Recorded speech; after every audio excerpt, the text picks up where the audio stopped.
Hello. Okay, is anyone there? You can chat on the live chat. You can make comments on the live chat. That helps if I turn my volume down there. All right, cool. So just going to go through the A level biology for tomorrow's exam. Feel free to ask any topics you want to go through. I just thought I'd start off with very quickly with cells. So if you click on live chat, you can make comments. You might have to actually subscribe to make comments. But yeah, so you should obviously know the name and function of all of the structures within a eukaryotic cell and a prokaryotic cell. So let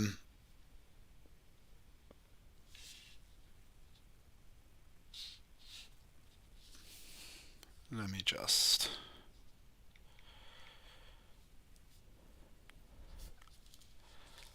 So, hi Adam. This one today is A level, so you probably won't. Adam, this one's A level, so you probably won't need this one. This one's not for GCSE. This is a biology A level one, so you probably aren't going to need this one. Okay. Guys, this one. Hi, George. This one's an A level, so I don't think you, George or Adam, you're going to need this one. Okay. Yeah, no, this is going to be too much. Okay. So this is A level biology today. Um, so I will be doing a live stream for GCSE biology on Thursday night, the night before the exam, where you can ask any questions. You can also catch reruns of my GCSE biology ones on my site. So I'll put the links up if you want them. But yeah, this is going to go like this won't be relevant to what you're doing at GCSE. So this is just purely A level. Okay, but links wise, um, I can yeah. If you go to my channel, if you put let's get to the marks, you should get some. You can watch anyway, but I don't think. Yeah. I don't. Yeah. Okay. This is going to be me zinging through some A level stuff. So let me just check. Is there any A level students here? Um, have we got any A level students in the house? Basically, otherwise I've got GCSE people turning up. I might as well do the GCSE if there is. Um, so, so I was going to go through A level tonight. All right, see you, Adam.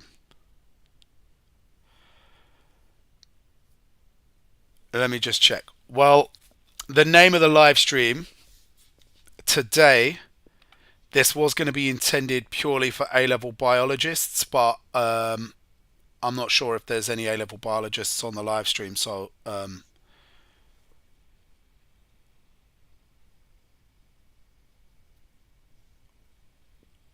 so yeah, if I'm going to do A level, I wouldn't bother staying. But let me just see. Otherwise, it was purely going to be for A level. But yeah, you've got to. So let's see.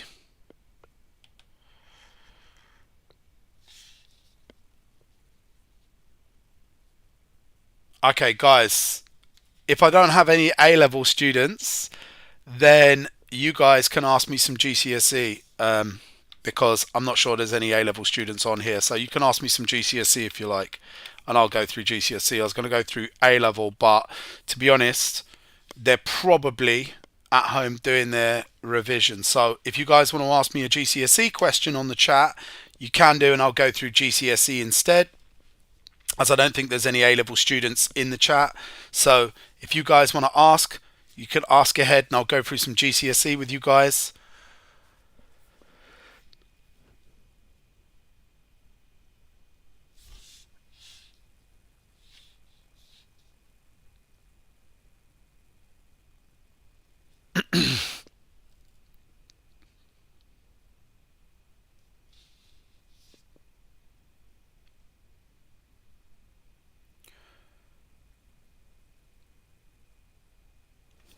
So Adam, have you got like which cycles are you talking about? Are you talking about the water cycle and the carbon cycle and stuff like that?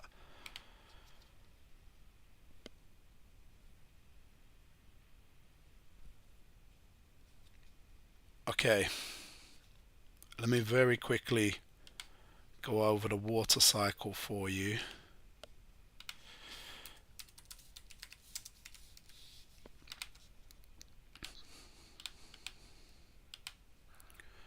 Okay, well,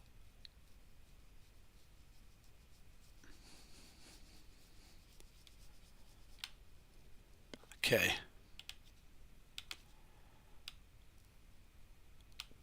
So I've got the sun. Water cycle is made up of just a couple of processes. So sunlight hits the water. What happens to the water when the sunlight hits water?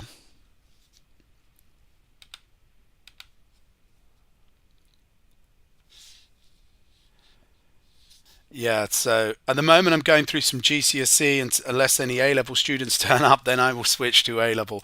So when the sunlight hits the water evaporates,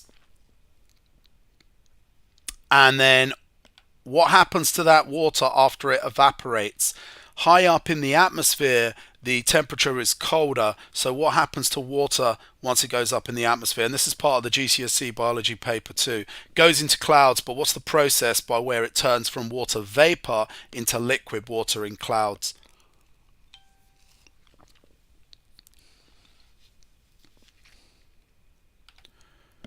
What do we call it when we go from gas? Yeah, condensation. So you then got condensation, and this comes up in all biology paper twos for the GCSE. So remember, once some A-level students turn up, I may switch to A-level guys. So water evaporates, then it condenses. So why do we call it a cycle? Well, if it just did that, we wouldn't get the water back, and soon the Earth would have no water. But the Earth rains, clouds rain. The Earth doesn't rain when they get really heavy with water. Yeah. I'll swap to A level in a second. Okay, I'm just going to go through this water cycle, guys. Then I'm going to flip to A level. So, GCSE people, I'm literally going to go through the water cycle. Adam, I've got some A level students turning up now. So, I'm literally after this, just literally going to flip to A level.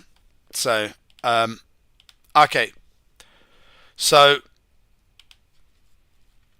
just while. Awesome. Okay. Then you get precipitation, Adam, when the rain comes down and the water runs off back to the sea and the cycle starts again. But there's a fourth word here, and that's transpiration, which is the evaporation of water from the leaves through the stomata. And that is another process that's putting water up. So really the water cycle is dead easy. You've got four key words, which is evaporation and transpiration, that are putting water into the atmosphere. Transpiration is the evaporation of water through the stomata. Then you have the evaporation of water from seas, lakes, and rivers, and they condense into clouds and then precipitate back down. And then you need to know the water runs through surface water and groundwater back to the sea or to trees. All right, I'm going to flip to A level now, guys. So, yeah. If you want to catch up with biology, Adam, I'm going to be doing the whole of biology on Thursday night, the night before the exam. So, nice one. All right, bye. Remember to check out the channel. I've got hundreds of videos. Okay, and some of them cover all of those things. All right, A-level people. Very quickly, just looking at the cell, you should all know the structures, all the different organelles and their functions. So just running through it on the chat, just make sure you recognize all of them. If you don't recognize one of them, just put the number up in the chat of the one you don't recognize. Make sure you know how to describe the differences with a plant cell and an animal cell. So one, we've got the nucleus. Two is the nucleolus. You've got the nuclear envelope around one as well. You've got lysosomes. You remember what enzyme is inside a lysosome. You've got the cell membrane. You've got the mitochondria. Do you remember the names of the folds inside the mitochondria? You've got the rough endoplasmic reticulum. Why is it called rough? So you need to know that. You've got the Golgi apparatus. You've got the smooth endoplasmic reticulum, etc. So you need to make sure you know all of those functions. If there's any you don't know, put them on the chat and I'll go through them. Otherwise, I'll move on to some more difficult stuff. So is there anyone in the chat that doesn't know anything A level about any one of those structures, or are they cool with all the structures?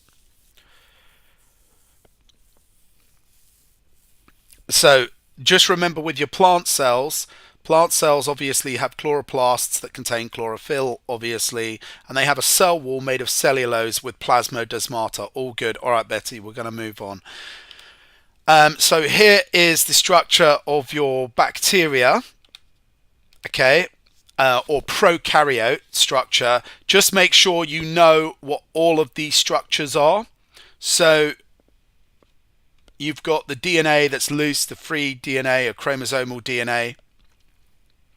You've got the cell membrane. You've got the cell wall. Do you remember the chemical in the cell wall, Betty? Because there's a difference between the cell wall of bacteria and plant cells. Then what do you call the small circles? It's not chitin. Chitin's for fungi, which is a eukaryotic cell. Murine, yeah. Peptidoglycan murine. It's a glycoprotein. Then you have flagellum, and you've got these ribosomes as well. Plasmids, that's right. Number 4 is plasmid. Do you know what number 7 is?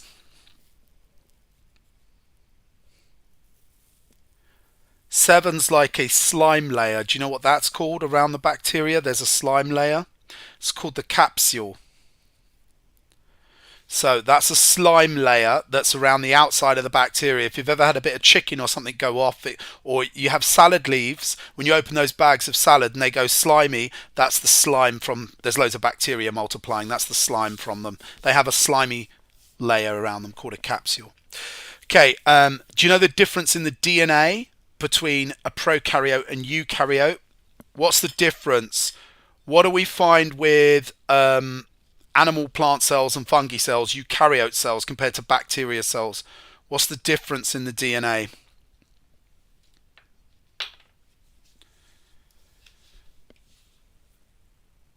Yeah, it's linear in eukaryote. And what's it bound to? What's it wound around in eukaryotes? Yeah, it's circular in plasmid for the plasmid. Yeah, it's bound to histones in eukaryotes, but in prokaryotes, there's a key word for prokaryotes. How do you describe the DNA in prokaryotes?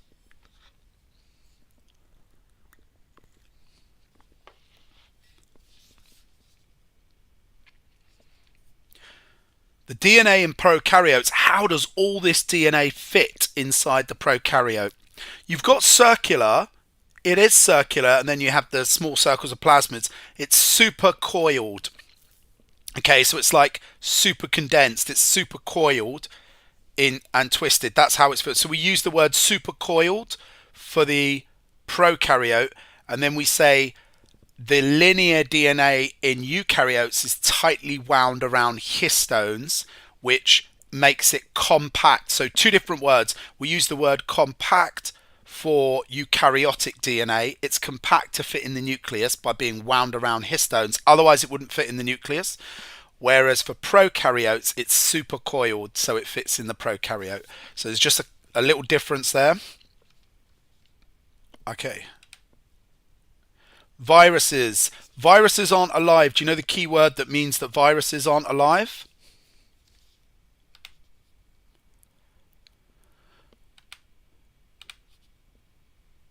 So we've got a key word that means that viruses aren't alive.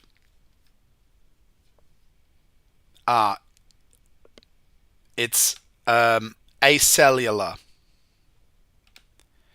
So, like you have asexual reproduction, which means it's not sexual, you have viruses are acellular, and that means not alive. Very quickly, don't want to spend long on it, but how does the structure of the virus go? Oh my god. Worst drawing in the history of mankind. What have I got around the outside of my virus? What's the layer around the outside called? What is this incredibly bad drawing I'm doing called?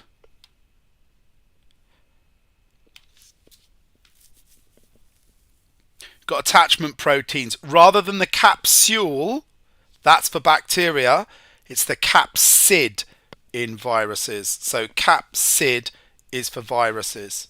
And you're right, there's RNA or DNA inside and reverse, no probs, and reverse transcriptase as well inside. Awesome. Yep. Great. They have a protein coat rather than a cell wall. They've got nothing that you'd find in a cell, no cytoplasm or anything like that. Super duper duper. You do need to know.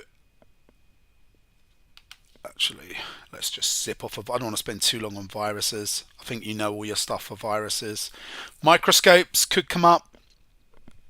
I was looking about what's hasn't come up. There's quite a bit of stuff that hasn't come up in the last 5 years, so it's hard to know, do we revise that?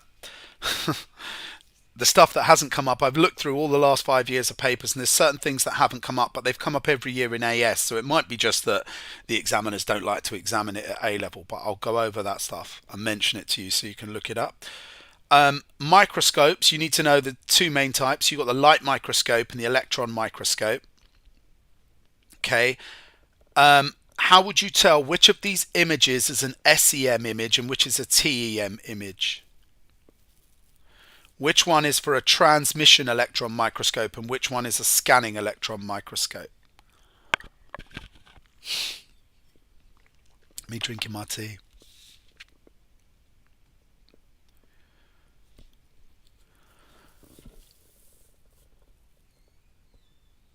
Yeah, transmission's on the right as it's black and white.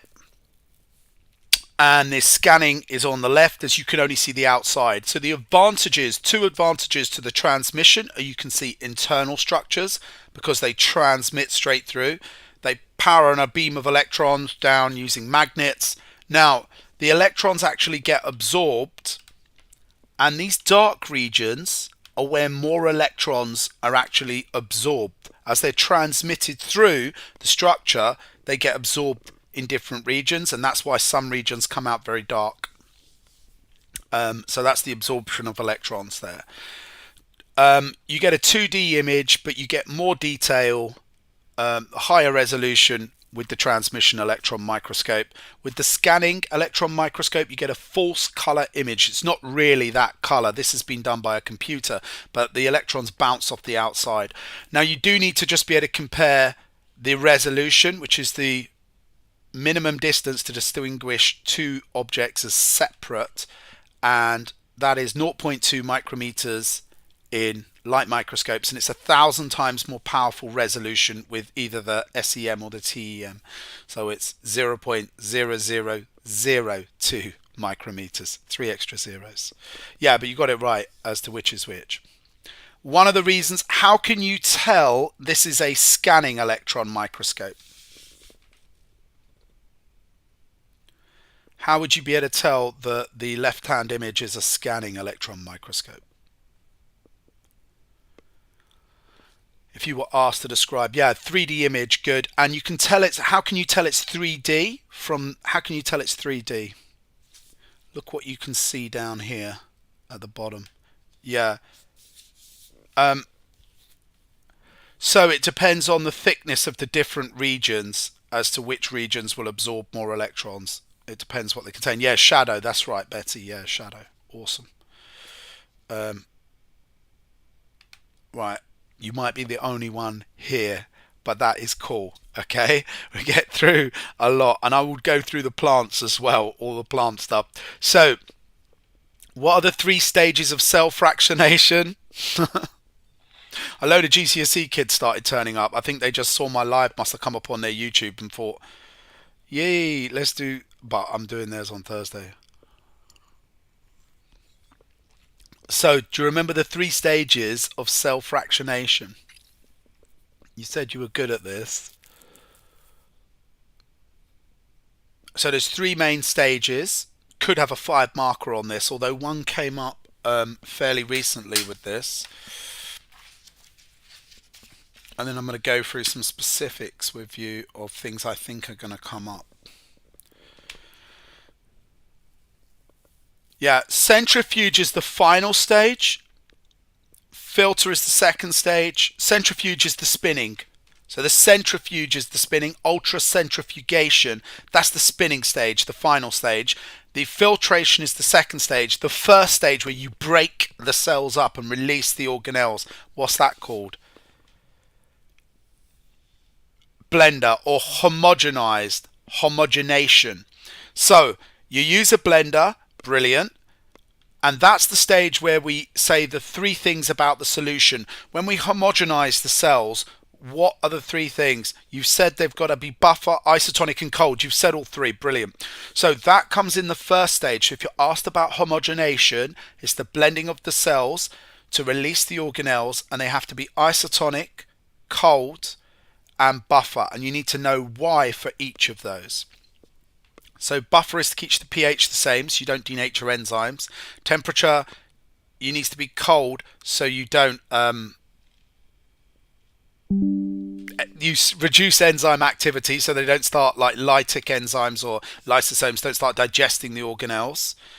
And then you need isotonic, so organelles don't swell and burst through osmosis. You prevent the osmotic effect by having it isotonic. Okay, the second stage is filtration, just to get rid of large bits of, I don't know, cell wall, cell membrane, debris, right? And then when you do centrifugation, what's the first organelle, Betty, that comes off? We spin it at a low speed, and one organelle falls to the bottom, and the rest we call the supernatant nuclei. Awesome. Then you drain off, brilliant, heaviest organelle. Then you pour off the solution, leaving the pellet of the nuclei, and then you spin it again at a slightly higher speed. So each time you spin it, you do it at a higher speed, and one organelle comes off as a pellet. You remove it, and then you take the solution away, the supernatant, you spin it again, each time removing the pellet. Well done. You should really have a rough idea of the order of the organelles. I know the nuclei is the heaviest. The ribosome is going to be the lightest. It's going to be last out.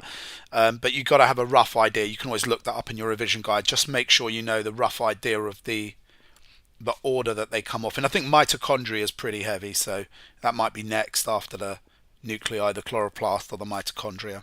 They're both pretty big. Mitosis, we were talking about this. So for mitosis, yeah, I think you're cool with the 4 stages. 2 key points on each stage. Just make sure you know 2 key points. So just roughly going through that again for you. Prophase. They've already formed X shapes in the interphase, which in like the synthesis phase of the cell cycle.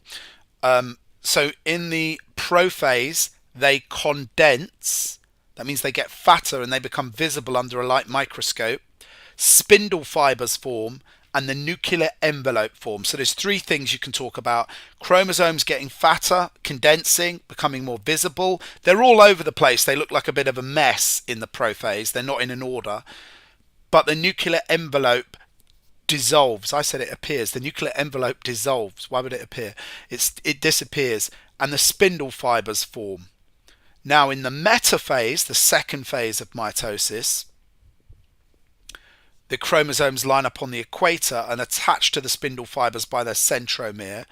Then in the anaphase, the away phase, the spindle fibers, which are proteins, so they contract, a bit like muscle fibers, filaments, they contract, and this causes the centromeres to divide, and one chromatid from the chromosome, there's 2 chromatids to split apart and go to each end of the poles. Yeah, each end. Cool. And that's mitosis. You then got, of course, the telophase. What happens in the telophase? The cytoplasm starts to bud inward, and nuclear envelopes start reforming around the chromosomes at the poles. So the nuclear envelope starts to reform, and then cytokinesis, directly after mitosis, is where the cytoplasm divides perfectly into 2.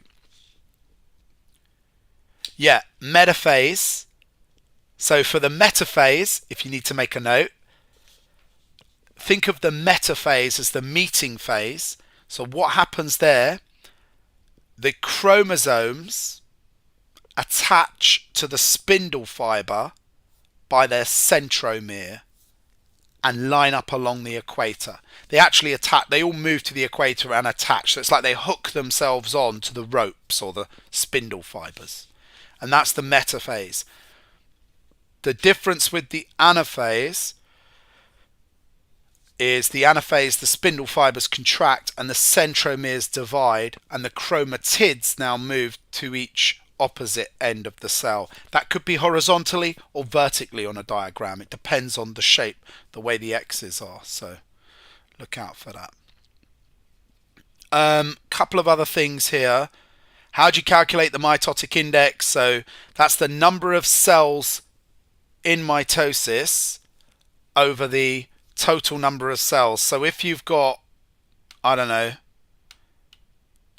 if I have 5 cells, let's do, and this one is in the metaphase, this one is in the prophase, so they're all over the place in the prophase, right? They're just kind of like everywhere. And the others, you can't see the unless you're doing mitosis, you cannot see the chromosomes. They're not visible. So in these ones, I wouldn't see the chromosomes in these cells. By the way, these would be in like the nucleus. So this would be in the nucleus. In these ones, you would not see the chromosomes. So I'm not going to see any chromosomes. So the mitotic index, how would I calculate it for this field of view?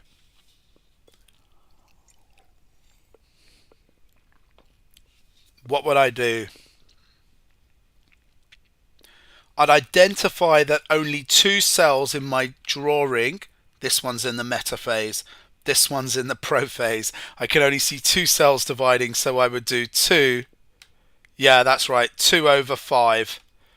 And that's your mitotic index. Yeah, that's it. That's the mitotic index. Yeah, you got it. Awesome. Now there is another little mathsy one they could do here. Okay, so I could say this to you. I could say this cell took, oh my god, 60 minutes in the cell, whoops. So there's 60 minutes in its cell cycle. I don't know. Yeah, you can work out how long. If I give you a total time and then I give you the time for the anaphase or the metaphase or the prophase, if I said it was 2 minutes in the metaphase and the total time that it was dividing was 60 minutes, you do 2 over 60, and then you can work out how much time it spent in one phase. You could work out the percentage of the time it spent in one phase. And then you could apply that to a day, like how long in a day was it in the metaphase. You could work it out and then multiply it up or down to whatever number they want. So you can divide the amount of time it spends in one phase by the total time for the cell cycle. Do you know what artifacts are? Do you remember what artifacts are?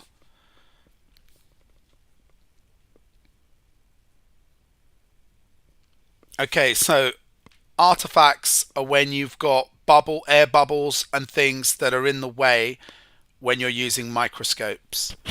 So they're just things that can interfere with your results and make them unclear.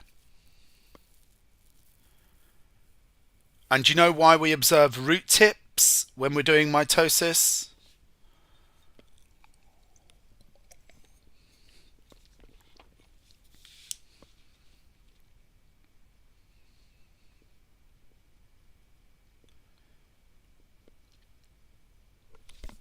So you need to know why we observe the root tips in mitosis.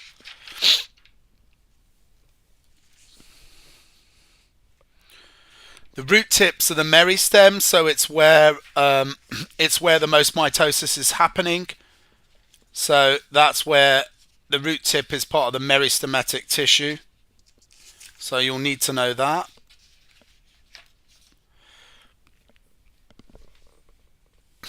Yeah, new cells are being formed. It's where all the growth is happening. It's where the most growth happens, in the root and shoot tips. So we tend to observe the root tips. You do need to know how some cancer treatments target mitosis. Obviously, uncontrolled cell division, uncontrolled mitosis is cancer. You get a tumor when it's just rapidly dividing. They target elements of the cell cycle, and the two that you need to know that they target is G1. Some drugs, well, chemotherapy prevents the synthesis of enzymes for DNA replication. So you're looking at helicase. So if you haven't got helicase, you can't replicate the DNA, you can't get out of the G phase. So that's one of the ways, like, stop it, like, by chemotherapy preventing or destroying the enzymes or inhibiting the enzymes like DNA helicase or DNA polymerase, then you can't produce more DNA. So that targets the G1 phase of the cell cycle. And also we can target, which is the growth of, oh right, okay, G1 actually. Scrap what I just said. What a load of rubbish. G1 is the growth phase. So that's protein synthesis. So we're going to target RNA polymerase, not DNA polymerase. We target RNA polymerase and prevent that enzyme doing its job. And if we prevent that enzyme doing its job, then we can't make proteins and they can't get out of the growth phase. You can also, radiation can target the synthesis phase. Apparently, radiotherapy damages the DNA, and then when they do the check, the cell should spot that the DNA has been damaged and destroy itself with apoptosis.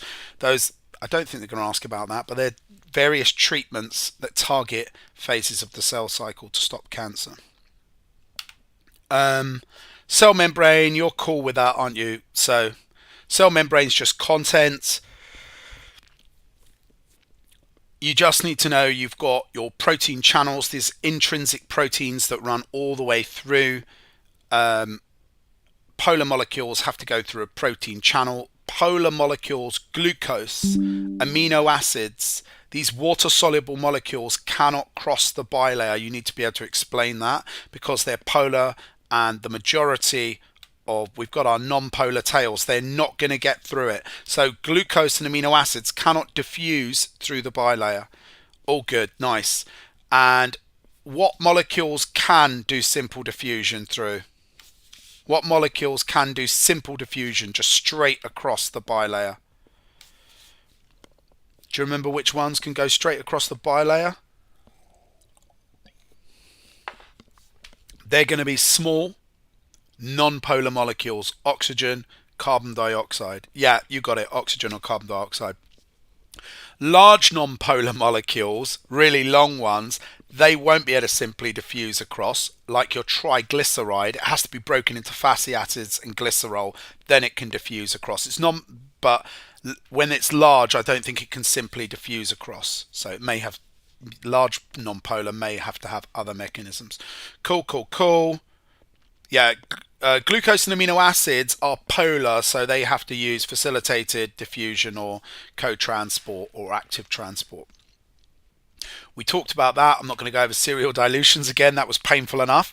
But just to remind you, yeah.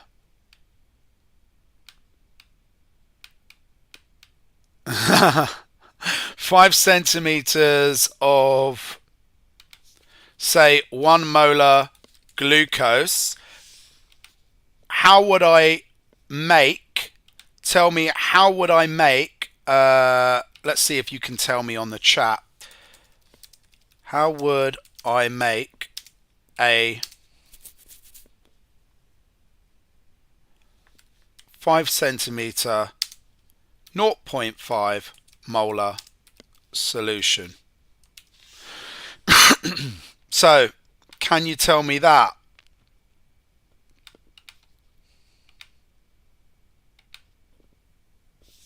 How would I make a 5 centimeters of naught? How would I do serial dilution? to do that. What would I do, Betty? I've got 5 centimeters of 1 mole. I want 5 centimeters of 0.5. Yeah, you could use scale factor. But if they specifically ask for serial dilution, they might want you to do that rather than scale factor.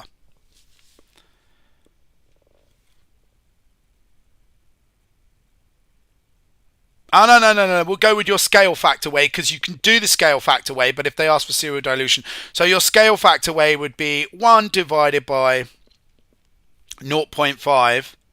Yeah. You got it. So what you're going to do, you're going to add 5 for the serial dilution method, add 5 centimeters of water, and you're now going to have 10 centimeters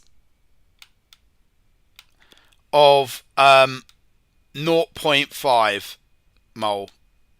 So I now need to remove 5 centimeters of that. And if I want, I can then dilute that further by adding another 5 centimeters of water.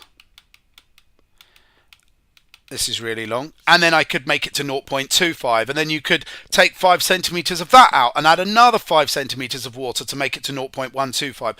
So you just keep adding the same amount of water and then removing the same original volume you had to the new test tube and then adding the same amount of water, and you'll keep halving it. That's the serial dilution. I like the scale factor. This, I don't think this is going to come up. This has come up before. You know when you find the concentration of a potato, so you just want to find the point where on a graph where the percentage change of mass is 0, and then you'll know that's the concentration of the potato. So if you put your different size pieces of vegetable, potato is the most common one, but they could use carrot, they could use any vegetable, they could use anything, they could use egg, they could use anything that's made of cells. Will allow osmosis. So you could use any material, but if you take 5 equally shaped pieces, you measure the starting mass and the final mass, and then you calculate the percentage change in mass. You then plot those against concentration on a graph that looks like this.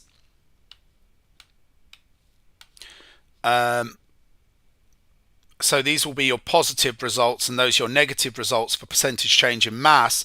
And then you'll have like your glucose concentration or solute concentration, your salt concentration, whatever you've used. And you'll plot and you'll find your potatoes at a certain point were swelling up, and then at a certain point they were losing mass, and you'll draw a line. That's the worst line in the history, but wherever the line crosses 0 percentage change in mass, that's your unknown concentration of the potato. So that's come up a couple of times, but not a lot. Uncertainty, uncertainty could come up. So let me just clear this and we'll have a little look at how you do uncertainty.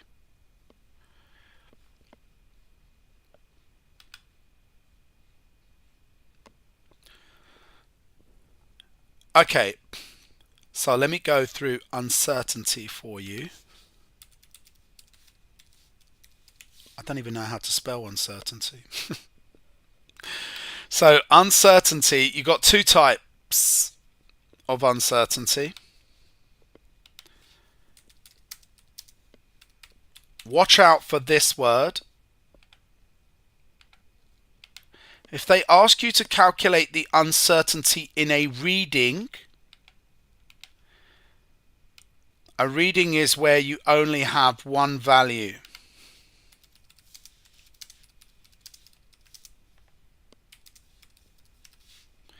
Okay, what do I mean by that? Well, if you're weighing something on a scale like this, sure, this is the worst scale in the world. If you're weighing something on a scale and my scale goes to 0,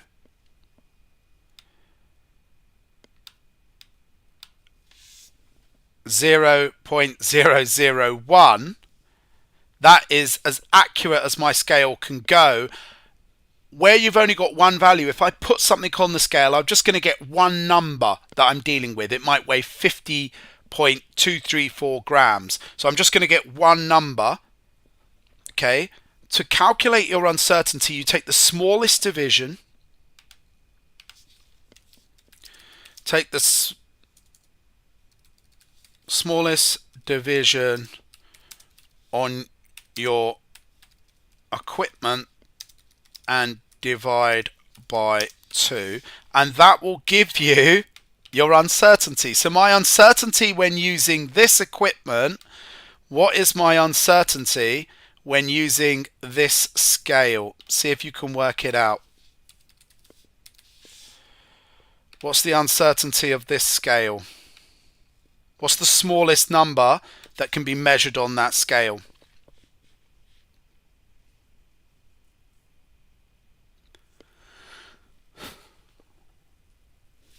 Well, close. I for some stupid reason, I wish I'd done that, but I did 0.0. Yeah, you're right. No, 0.001. I don't know why I stuck mega zeros in there. Yeah, and you divide that by 2. So the answer would be 0.00, one more 0 and 5. That would be my uncertainty. And plus or minus, that is the uncertainty. So yeah, I had an extra 0 on my scale, so don't stress about it, but that's why, yeah. So that's the uncertainty. That's an uncertainty in a reading. We call a reading when you can only get one possible number you're looking at. Okay, so when you're looking at one number on a piece of equipment, that's called a reading. Plus or minus, I'll explain. It's a little bit complicated, okay, and it might not come out that clear when me explaining it. But okay, let's look at. Let me just see. Well, give me one sec. I just need to move my face from here because I'm gonna go there. Right. All right. Let me move down there. Let's go back. Boom. Right. Okay. So you take this reading on the scale, right? It says 0.001. I wish I hadn't done that number because it just made it harder for myself. But 0.001. Okay. So what could that number, is it really 0.001? Well, it only goes to that. So for all I know, the real number is 0.0015 or 4 or 0. So the real number could be 0.0014, but my scale doesn't read to 0.0014. So if the real number is 0.0014, my scale will still show 0.001. So if it went to 0.0016, then my scale would change because my scale is only this sensitive and would go to 0.002. So we know it's not 0.0016 because that would tip. My scale would read 0.0016 as 0.0012, so we know it's not that, but it could be 0.0015, it could be up to. That's how far out we could be. And in the same way, we could go down, we could be down that way. So what I mean by that is, on the below, it can read up to that, and it will read that as 0.001, and it will also read this number as 0.001. Ready for it? That when the scale gets to there, 0.0096, or sorry, right, when it gets slightly below, so 0.00, yeah, so when it gets to like 0.00, hold on, when it gets to 0.0 9 whatever 9, no, it can read that, yeah, but on the other way, when it gets to this like sorry, 0.0096, basically it's going to read that as 0.001, so we could be plus or minus out. Yeah, you don't need to worry about that. You just need to know that it can be, that's how you work out the uncertainty. So you divide by 2, but that's only for a reading. Yeah, you can ask a question in a sec. Hold on. You can ask a question, ask away. There's no, yeah, you can ask a question. So that's how you calculate the uncertainty. But You can then convert this. 1 second. I'm just going to move my crusty little image, and then I'll get off of uncertainty in a second. So just make sure that you look at the smallest division on your equipment and you divide by 2 to get the uncertainty. But you may then most probably be asked, yeah,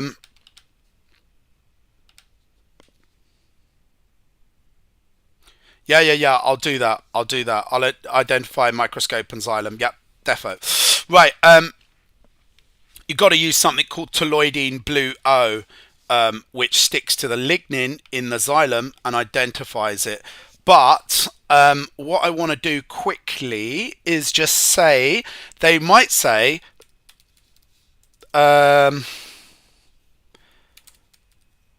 Betty measured out 2.365 grams, because I stupidly did my scale going to 3 decimals. Calculate the percentage percentage error or percentage uncertainty. So you can call it percentage error or percentage. Yeah, let's do percentage error. So the percentage error, what's the percent of error in her result? What we do here, once you know the uncertainty, this is going to be, for her percentage error, you're going to do her uncertainty, which you found out by taking the smallest division and dividing by 2. You take that. So we already know that from here. This is our percentage, this is our uncertainty, and then we divide that by your measurement, by what you've just measured. And then you times 100. And that is your percentage error. So more than likely, for a crusty little measly 2 marks, you will be asked to calculate the percentage error. Now make sure you're dealing with a reading, which I've circled in red there, a reading, okay? Because it's different if it says calculate the percentage uncertainty in the measurement, and that's something different. I've put a reading here, so I should probably put a reading down below rather than measurement. That would probably make sense. Okay, I should probably write the word reading instead of measurement. But anyway, we would go uncertainty over her reading. Actually, I've kind of worded that craply. I don't know how to get back. Oh, yeah. How do I get back? Come on. No! Yeah, let's do that. Okay, guys.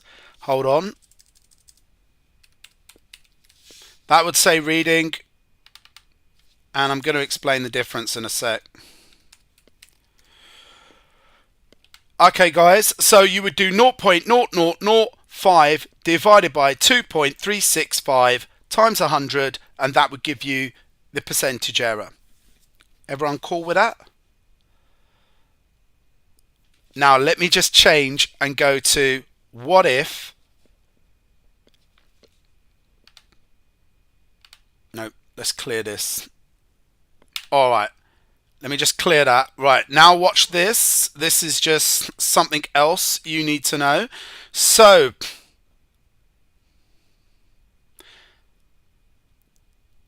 this is called a measurement. So just watch out for this.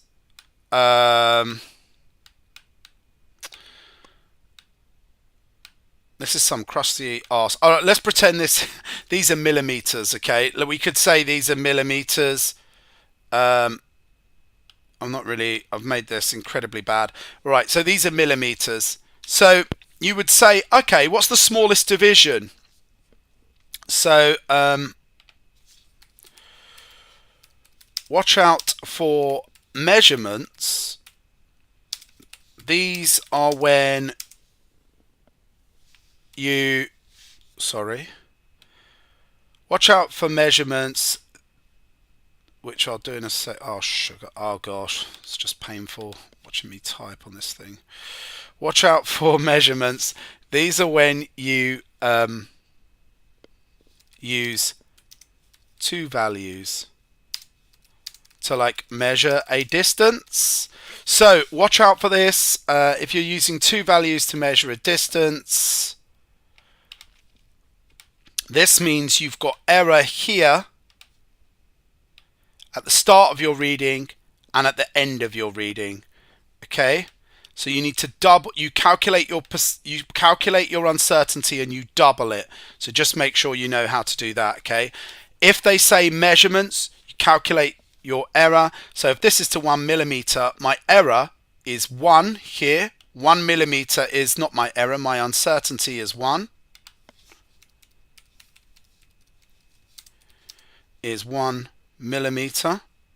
However, as I am using two values, I'm not just reading one number off like when you're doing maths or using a measuring cylinder. I'm actually using two numbers because I'm measuring the distance of, I don't know, measuring the length of something in biology. So I'm using two values. That means I've got equal error on either side. It could be 1 millimeter up or 1 millimeter down on each. So the actual uncertainty equals 2 millimeter in this situation, okay? Because there's a 1 millimeter error at the bottom where it's 0 and 1 at the 6. So great. That's your difference. Check out if it says that. Okay, what did you want to go over? You said, oh, xylem. Right, you want to go over the xyleomi. Okie dokie. Hold on, let me just clear this because I got shit on stuff on. Excuse my language. What do you want to go over? The structure of the xylem, cohesion and tension.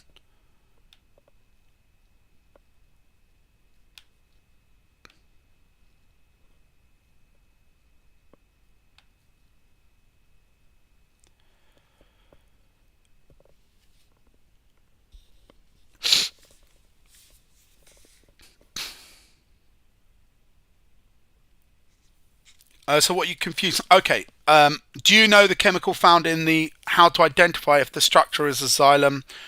Oh, from the diagrams. I'm with you. Like roots, whether it depends whether it's in the root, the leaf, or the shoot. Okay. Oh my God, this is the worst rubbing out of a bit of pen ever in the history of mankind. Okay, I'm with you. All right. So you're talking about the diagram. Are you doing OCR or AQA?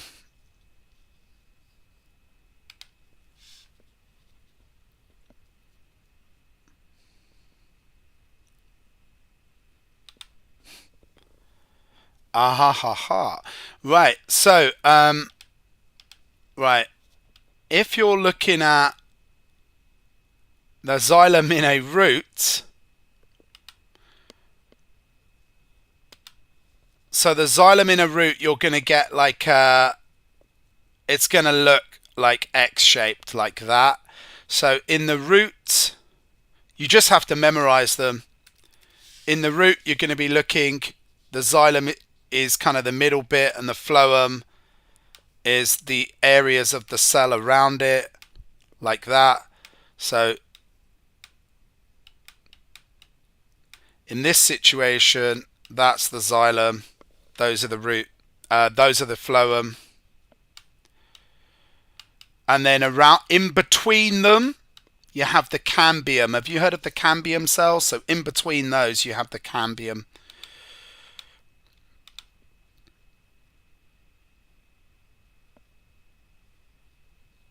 And then it depends if you're looking at the stem.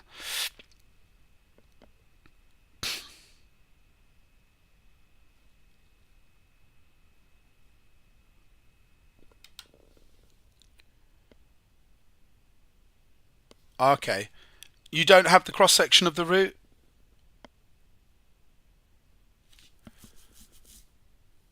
So you're not talking about these cross sectional diagrams?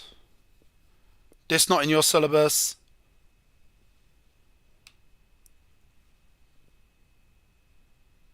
So not this. This isn't in. Oh, the cambium. The cambium. Okay, you don't have to worry about the cambium then. Okay, that's all right then. Cambium is just these cells in between, so they sometimes look a bit different. So the cross section of the stem is slightly different. Oh my god, my stem drawing is so bad. I don't think this is in AQA anymore. It used to be in AQA. Not that that's any help to you. This will only take 2 seconds, but I don't think this is in AQA anymore, really. So in the stem, they look like this, and the inner one is the xylem, and the outer one is the phloem.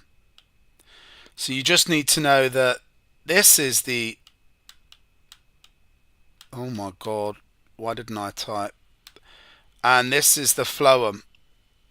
I'm going to get back to... so that's the xylem and that's the phloem.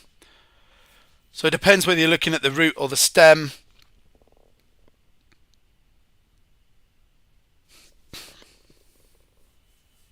Yeah, so the xylem, you can kind of think in the root and the stem, the xylem is always inside of the phloem. So on both of them, cross section of the root, cross section of the stem, the xylem is inside of the phloem. There is one more, which is the leaf, which you may have the leaf cross section, and that's slightly different. And this one's a bit weird. So hold on. Where is my pen? All right, if you cut a leaf in half, this is the one that then confuses you. So those two are fine. Xylem's on the inside in both the cross section of the root and the stem, but of the leaf, the xylem is suddenly on top. So it's a bit annoying, like that. And now the xylem is on top. So in the leaf, the xylem's on top. In the stem and the root, the xylem's inside in the way they look at it. So if you cut a leaf in half and look at it from the side, the xylem's on top and the phloem's there. So yeah, okay, can't think of anything. Right, let me mention some topics. If I was you, I'd revise tonight. If you're doing AQA. So Betty, you're doing AQA, right? No problems. Betty, you're doing AQA, right? What I was going to say is water hasn't come up in a while. Make sure you know your 5 reasons why water is a special substance. That could be like, I would turn to the back of the paper and do those 15 marks of extended questions. There's no comprehension in paper 1. You're not going to get the big fat bit. That's in paper 2, the comprehension. The extension questions at the end, you could get a 5 marker on water. It hasn't come up in a little while. So make sure you revise water. You probably know it all. ATP, the structure of ATP, the ATP synthase, ATP hydrolase, the enzyme that breaks them, the enzyme. You did that question today with the, yeah, you know the one I'm talking about with the ATP, and it was adenosine. Don't call it adenine, it's adenosine triphosphate or biphosphate, or diphosphate, sorry. That hasn't come up in a while. I'm trying to think. Vaccines haven't come up in a while. So they're kind of AS topics more. They get asked in AS, but I've noticed they haven't come up. And I went through the last 5 years of paper, and the structure of the heart hasn't come up at A level since they started the new syllabus in paper 1 A level. So like the valves, pulmonary artery, the aorta, all of that stuff hasn't come up. They do ask a lot about it in AS, so it might be just that the examiners are like, too easy, it's more GCSE style. They might be like, we don't bother with structure of the heart. So specifically about vaccines, like what's in a vaccine, and then how does a vaccine grant you immunity? So it's very, you could go into, well, it's an attenuated pathogen in the vaccine, and then you don't get the symptoms because the vaccine can't produce, the pathogen can't produce toxins, or the virus can't get in your cells and reproduce.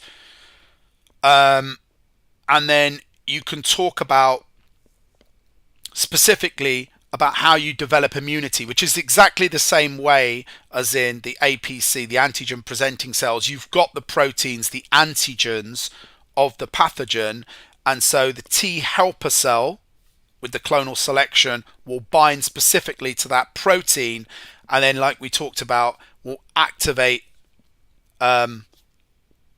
T killer cells or cytotoxic cells and the B cells, and the B cells will divide into plasma cells and memory cells. And the fact you've got immunity is because you've got the memory cells which can make the correct antibody to bind to the antigen on the pathogens. So that hasn't come up. In a little while. Vaccines. I've got a feeling that immunity could come up as the extended questions. I'll tell you what hasn't come up in the last 5 years if you're doing AQA. It comes up quite a bit in AS. So if you look at the AS papers, just specifically scan read through the AS papers, you will. There's like 5 of them on the website from 2017, paper 1 AS. Lung disease, so emphysema, asthma, fibrosis. What am I missing? Emphysema, asthma, fibrosis, and tuberculosis. Okay. So, what do you have to know? Just learn 3 key things about each one of those respiratory diseases, because that's never been asked. So it'd be a real bummer if it does get asked tomorrow. Everyone's missed it because it's not on any of the past papers, but it is on the AS past papers, and it is on your content, the lung disease. Trying to think. What other topics? Anybody got another?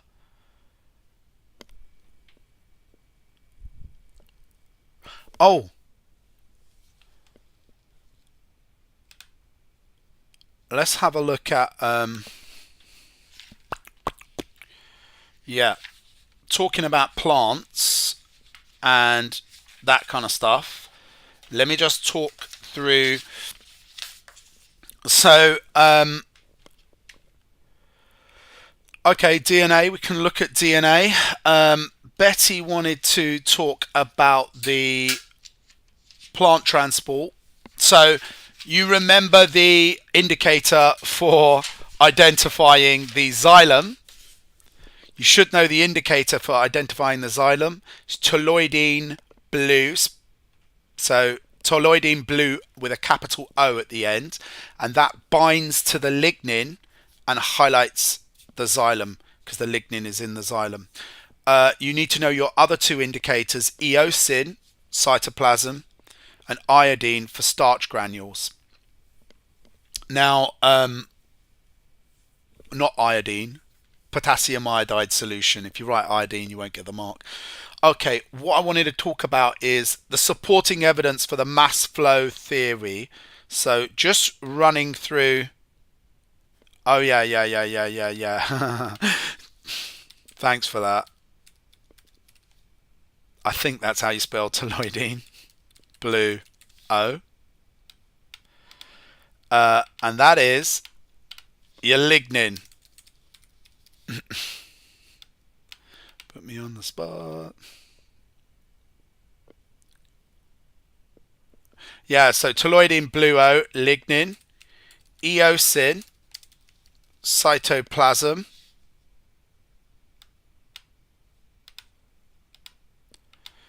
and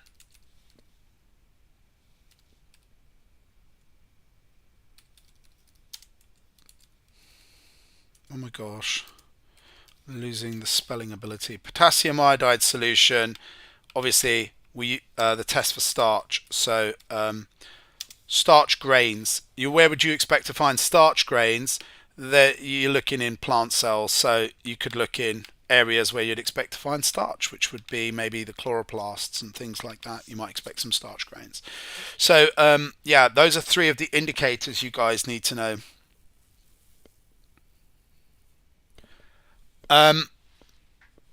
Mass flow. So with your mass flow, give me 1 second. I'm just going to go through mass flow.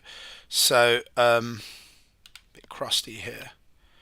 So here is our sieve tube. Now, you don't have to know as much as people studying, if you're doing AQA, you don't have to know as much as people that are studying, God, I've lost my will to live here, OCR biology. But let's say we've got our companion cell, okay.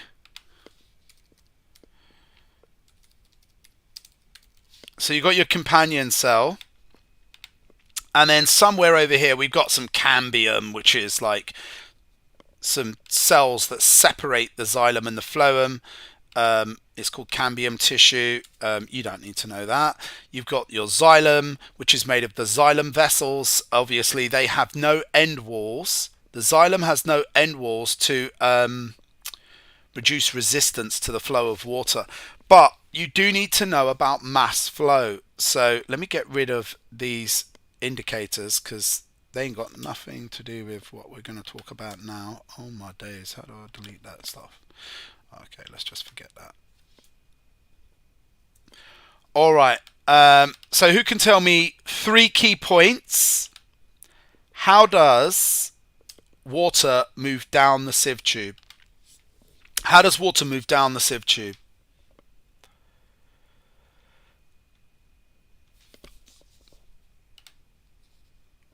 Something moves into here.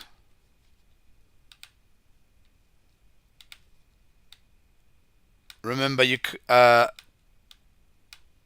first of all, what leaves the companion cell and goes into the sieve tube?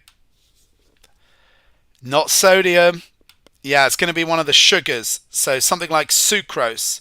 So point 1, we've got active loading of sucrose into, active loading is the key mark here, into the sieve tube. What's the second point?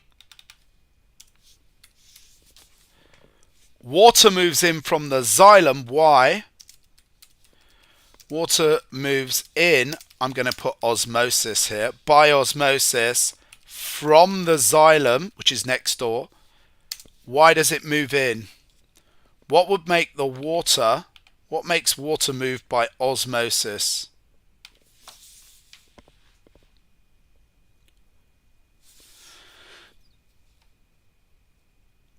Yeah, there's a low water potential. That is absolutely right. So well done. So low water potential. But remember, you've got to state why there's a low water potential, which is because of the active loading of sugars.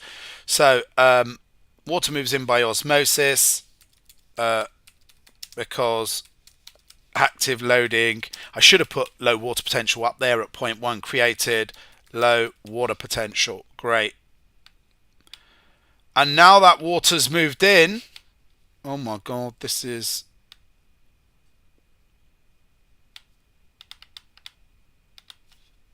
Jeez.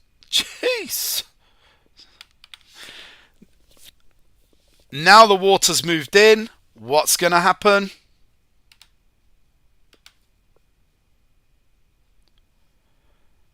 All our water's coming in here. It's going to be forced down here. It's forced down a...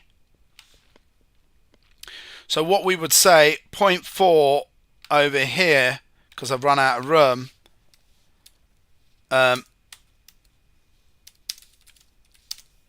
this creates a high water pressure at top of sieve tube, and then we just need to say water moves down not a water potential gradient, a pressure gradient. This creates a water pressure at the top of the sieve tube.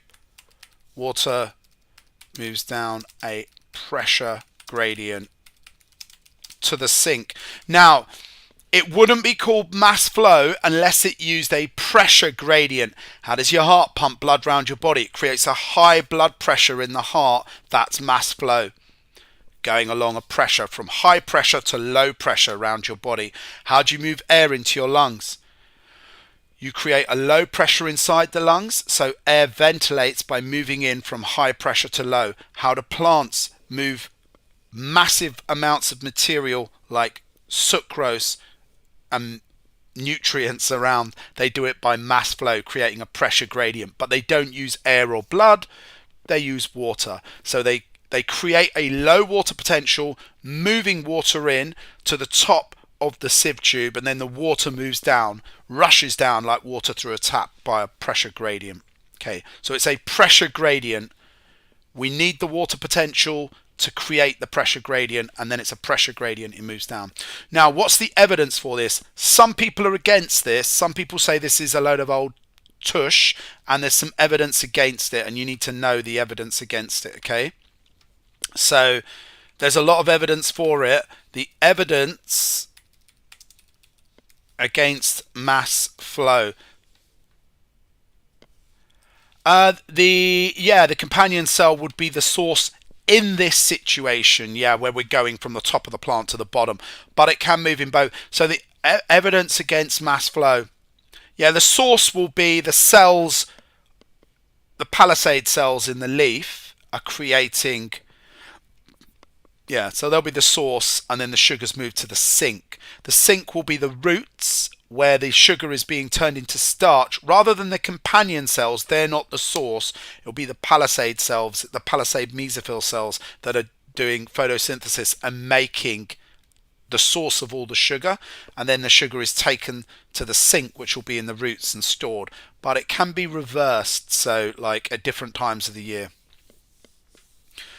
What's the evidence against mass flow? It's the sieve plates. Do you know what the sieve plates are? They're these end walls here, these dotted lines I've drawn there. Some people say the pressure wouldn't be big enough to force things through the sieve plates. Sieve plates create resistance, would not allow mass flow. So some people say, and this is the evidence you need to know, that because of those sieve plates, some people have done experiments to say it'd be impossible to generate enough pressure to force the water and the glucose down through the sieve plates. So that's evidence against this theory. You need to know the evidence for this theory, Betty. So you've got to know, this is what we were talking about, like with a tree. If you take a tree, right, and let's imagine if we take a tree and we strip some of the bark off of the tree, if we cut away the bark so we lose the xylem,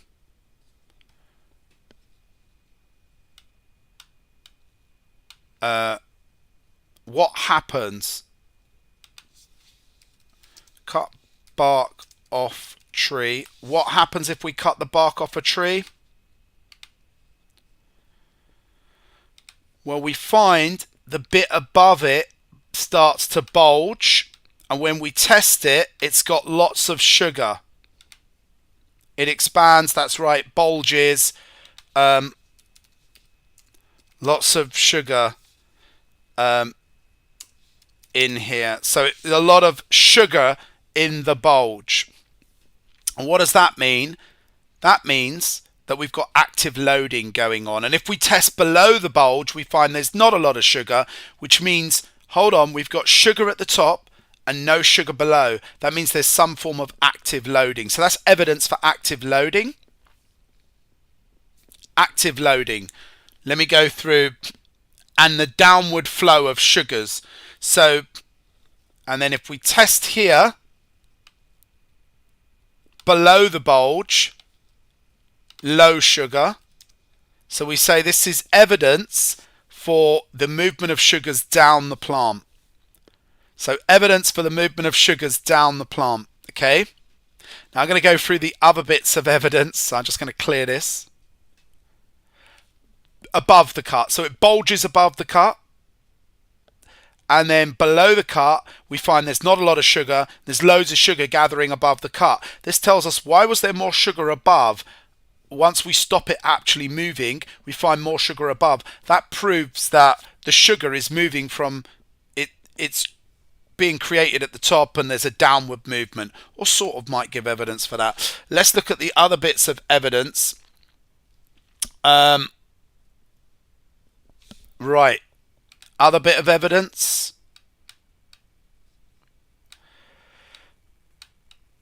This is my incredible aphid. Now, if my incredible aphid makes a hole here,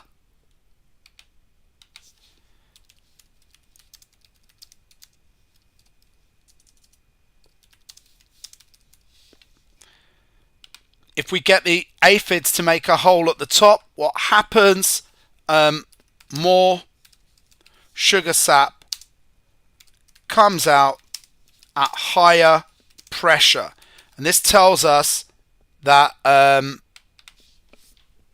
we have a pressure gradient, basically. More sugar sap comes out at a higher pressure, exits hole quicker than if we make hole further down. So this is evidence. So you could get a question on this. Evidence for the pressure gradient. So this is evidence that there's a pressure gradient. You know, the scientists have said, oh, it's because the water moves in at the top.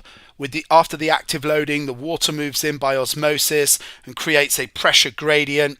This is the evidence that when we make a hole at the top of the tree, the sap flows out fast. If we make a hole at the bottom, it doesn't flow out so fast. That suggests there is a pressure gradient. Okay. And then there's also another piece of evidence. If we use a metabolic inhibitor, what do you think a metabolic inhibitor is? What's a metabolic inhibitor? What chemical reaction is it inhibiting if it's a metabolic inhibitor? Maybe I should actually move that. Yeah. That's right, Betty. So there's higher pressure at the top than the bottom. That's the evidence that when you make a hole at the top of the tree, the watery, sugary sap from the phloem squirts out faster than at the bottom. And that tells us that that gives evidence that this mass flow theory of movement in the phloem is correct. It doesn't prove it's definitely correct. There's some doubts because some people say with the sieve plates there's too much resistance and you'd need to create a much bigger pressure than is physically possible in a plant. So that's the evidence against. If we use a metabolic inhibitor, which will be like an enzyme inhibitor for respiratory enzymes, so like acetyl-CoA or something that you do in A2, but if you use the metabolic inhibitor in the plant, you will find that when respiration is inhibited, flow of sugars stops. This suggests active transport is involved. If we take away respiration, movement in the phloem stops, and this suggests that there's active loading. So this is evidence for active loading. If we inhibit active transport, if we inhibit the release of energy, which is needed for active transport, if we stop ATP production, then active transport can't take place. Active loading can't happen into the sieve tube, and that would suggest that we're correct that active loading is involved.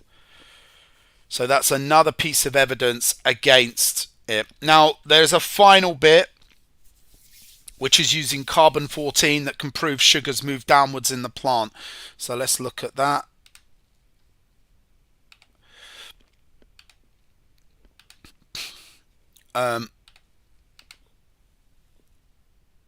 No, that's evidence for all of that was evidence for. All of this is evidence for. The only evidence against is the sieve plates. You know the sieve plates. The sieve plates create resistance that the pressures that are created in mass flow that are suggested would have to be much bigger than possible to overcome the sieve plates. That's what some people say. So some people say those sieve plates would push back against the water and stop it going down. So that's the evidence against. Now,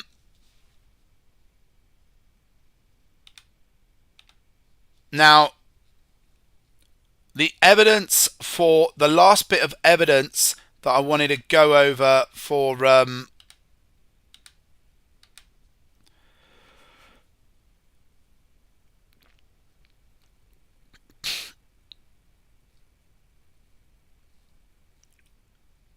I'm kind of doing A level today.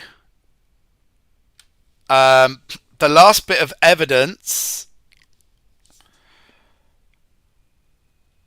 is if you expose a tree to carbon dioxide where the carbon is unusual. Carbon has normally got a mass number of 12, but if we use a radioactive isotope or radioactive tracer,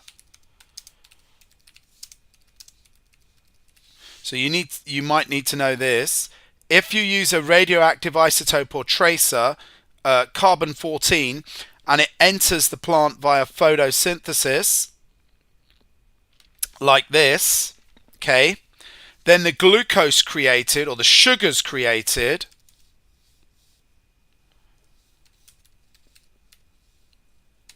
is going to also have carbon 14 in it.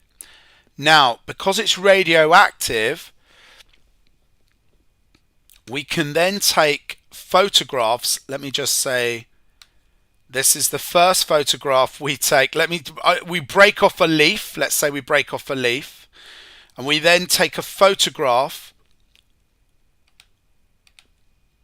We put this over photographic film. You break a leaf off, put it over photographic film.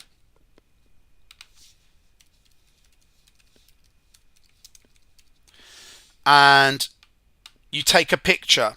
Wherever the carbon 14 is present, the film goes black. So wherever the carbon 14 is present, the film goes black. So this means we can trace the path, and what we do is we take a photo and we find in the first photo it's black there, telling us the sugar is in the leaf. In the second photo we take maybe 10 minutes or 1 minute later, I don't know what the time intervals are, but you'll use time intervals. So 1 secondo, just going to move this. So in the second one, the second photograph you take, so it's there. And then in the third photograph you take, the sugar has moved down here. So every time we take a photograph, the radioactive isotope in the sugar, which we supplied by giving the plant carbon dioxide with the radioactive isotope, so when it made its glucose, it also contained carbon with the radioactive isotope, it makes the photographic film go black. So we take a picture, the top is black, we take another picture and we see sugars are moving down. So this is all evidence. This is evidence sugars move downwards in the phloem. So that's all evidence, yeah. So that's another bit of evidence you needed to know. Okay, these are at regular time intervals. So I don't know, we could say this is after 1 minute.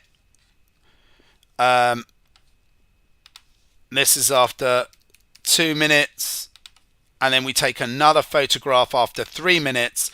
We find, well, the radioactive isotope is moving down through the leaf. I've snapped off a leaf here, and I don't know why I put it vertical, but yeah, you get the idea. It's moving down. And so that's evidence of mass flow because the sugars are moving downwards through the plant. Okay, and we do that with the radioactive isotope. Any questions about that?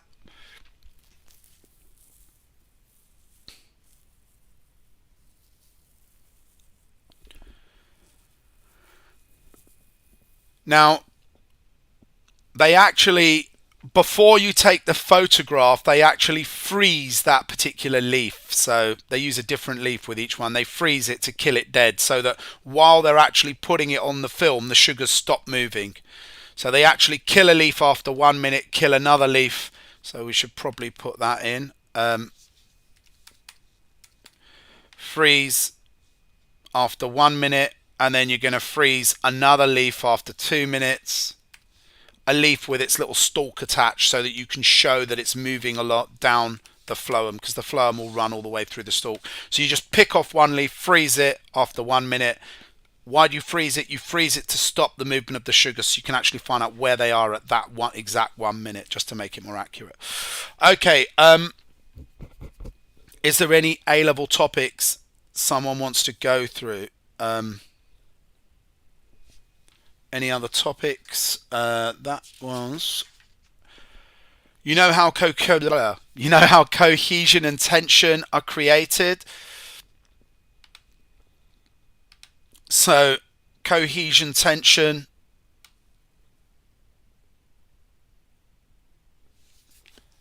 Oh, that's what we just did there. Did you say, can you explain a 5 marker for mass transport?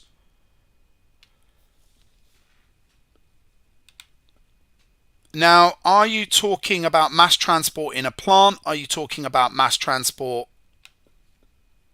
Are you talking about mass transport in the phloem? Because I just did. Yeah, so Viva, I did that. Like, if you rewind the vid, I did that like about 5-10 minutes ago. Just did mass transport in the phloem. Essentially, we've got active loading from the companion cell into the top of the sieve tube with sugars or sucrose that lowers the water potential at the top of the sieve tube, causing water to move in by osmosis. Water rushing into the top of the sieve tube creates a high water pressure, and water moves down the sieve tube via a pressure gradient. It doesn't move down by osmosis. Mass transport is all about pressure, whether it's the heart, whether it's the lungs, or whether it's the sieve tube. You have to create a pressure gradient. That is the concept of mass transport, is moving a massive amount of material due to a pressure gradient. Plants do this by actively transporting sugars into the top of the sieve tube, and at the top, that lowers the water potential, sorry. So water moves in by osmosis from the xylem next door, and the water pressure builds up and is forced down to the sink, down a water pressure gradient. At the bottom, how do they maintain a low water pressure? Well, at the sink, the sugars are being turned into starch in the roots, and therefore you're getting a lower water, you're getting a higher water potential, so the water actually moves out into the cells around at the bottom, and that creates a low pressure because water's moving out at the bottom, out of the sieve tube. Anyway, I've kind of done that like 10 minutes ago with a little crusty diagram.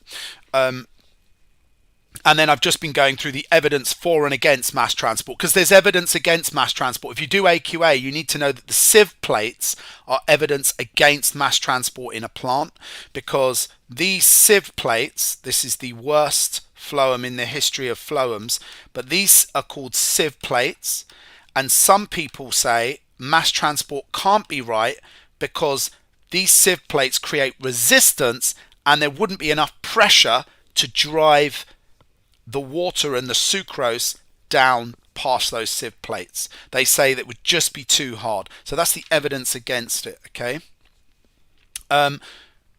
Is there, what other topics do people want to go through? I can talk you through any other topics. What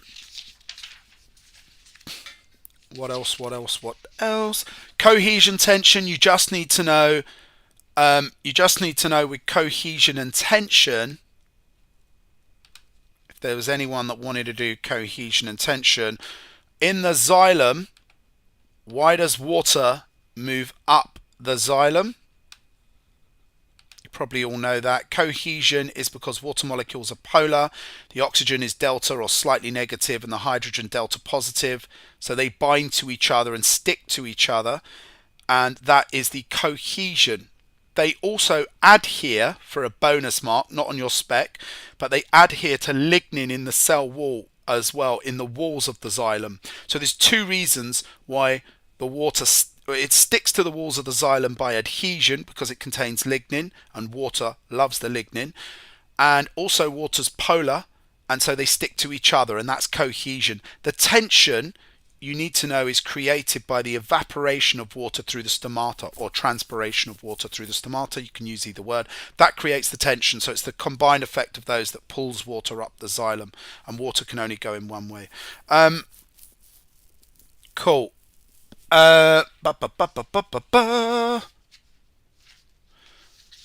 Yeah, so we've gone over the one thing I wanted to remind myself.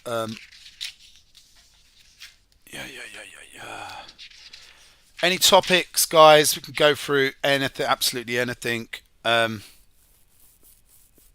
Betty, is there any other topics you want to go through? If you want an explanation for any content, obviously p-values, you might be confronted with a p-value tomorrow. So if I say my p-value, if your p-value for an experiment was 0.02, what can you say about your results if the p-value is 0.02? What can you say about some results if the p-value is 0.02, guys? Would you accept or reject your null hypothesis?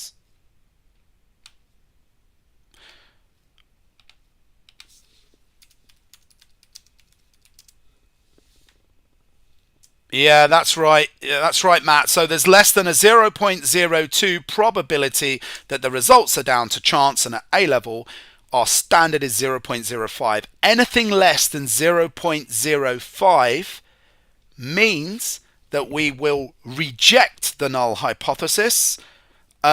Yes, there's only a 2% likelihood the results are down to chance, so we're going to reject the null hypothesis. We're going to say there is our results are significant, so there is a significant difference. If it's a t-test, if it's a chi-squared, you say something else, but basically the results are significant. Yeah, your means are significant, the significant difference in the means or whatever, but if it's less than 0.02.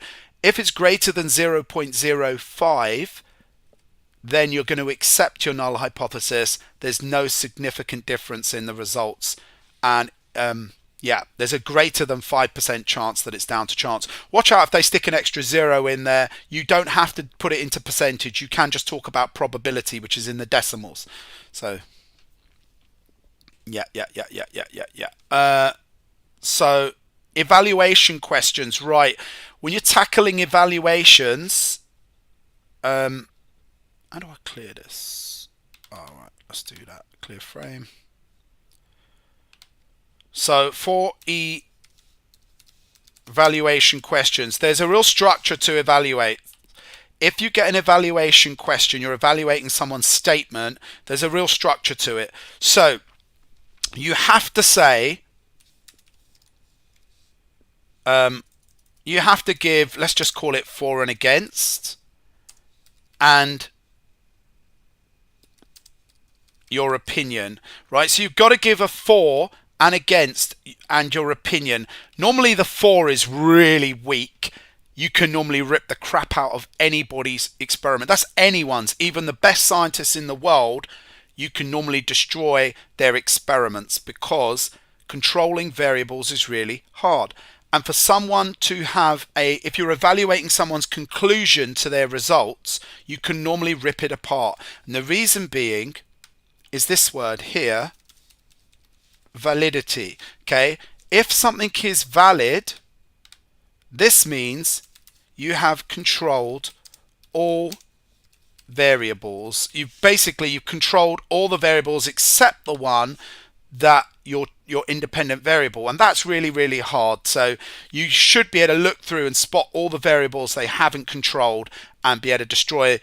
In an evaluation, you can normally say no, they can't really say that because they haven't controlled this, they haven't controlled that. So you really need to be looking out if they ask you to say, is this person's conclusion valid, you 99% of the time can say no, because they won't have been able to control all the variables. You'll be able to pick apart the different things, factors that they can't control. And in biology, it's really, when you're dealing with living things, it's really, really hard to control all the variables. You should be able to come up with tons of things like species, mass, concentration, just loads and loads of things that they can't control, age, gender, just tons and tons of stuff. Diet, all of that kind of thing. There's loads of things that can come up. Also, is it repeatable? So did they do a repeat and take an average? So you need to be looking at that. If you're asked to evaluate someone's results, you need to say, have they done repeats? If they haven't done repeats, you've also got something I can't spell. Oh my gosh, what the hell? You need to also make a comment on, you can make a comment on reproducibility, and are their results reproducible? I'm sure that's not how you spell reproducible. But are their results reproducible? This means, has another scientist followed their method and come up with similar results? And they normally haven't done that. And also, if they're making a conclusion, what do you need to do if as a scientist, if you're making a conclusion on results, what should you have carried out? If you're going to make a conclusion on a set of results, what should you have carried out as a scientist?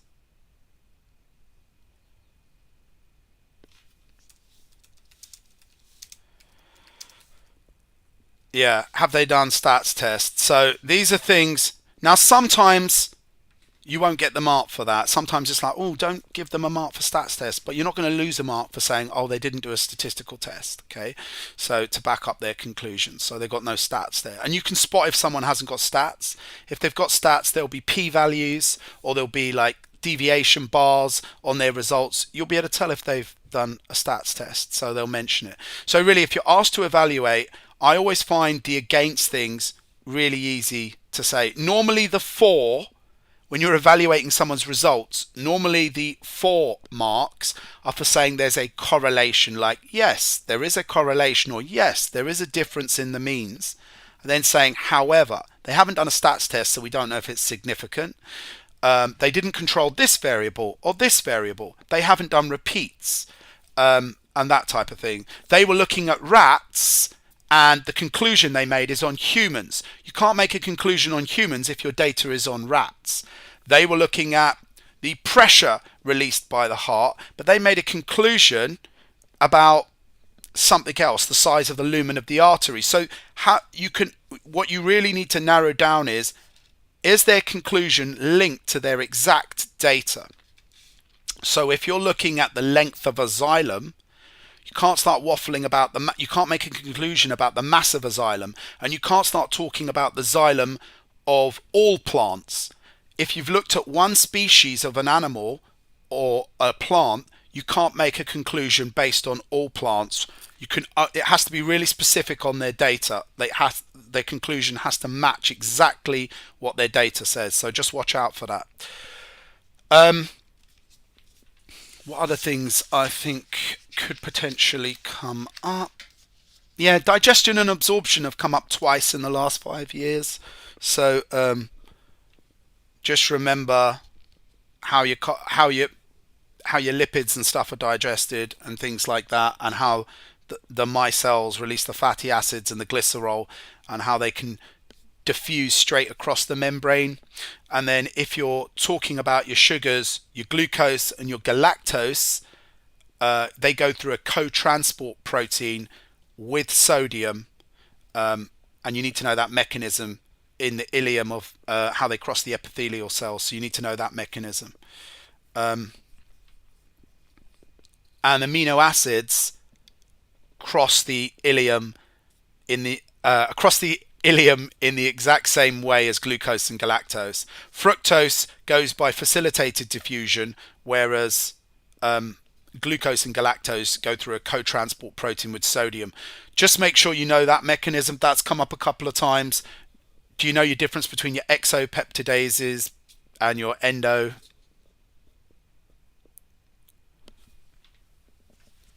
I mean, can have a look at some questions. Does anyone want? Oh, your dissections. Do you know your dissection of a fish? You need to think about a couple of things you can mention if they ask you with the dissection of a fish. The dissection of an insect. You're going to remove some exoskeleton, inject with saline solution, use a microscope to observe the trachea. For a fish, you lift the operculum, take out the gills, and cut through the gill arch and look at the gill filaments. So no problem, Betty. Any other? Is there any topics anyone wants to go through? One thing I really stress is having a quick look at asthma, emphysema, TB, and fibrosis, and which aspect of lung ventilation they affect. So please make sure. It hasn't come up before at A level. It's come up in the AS papers. So for instance, TB increases your ventilation rate, and it decreases your tidal volume. So, and now that might be different to fibrosis and asthma as well. That each one affects something slightly different. Like asthma reduces your FEV1, your forced expiratory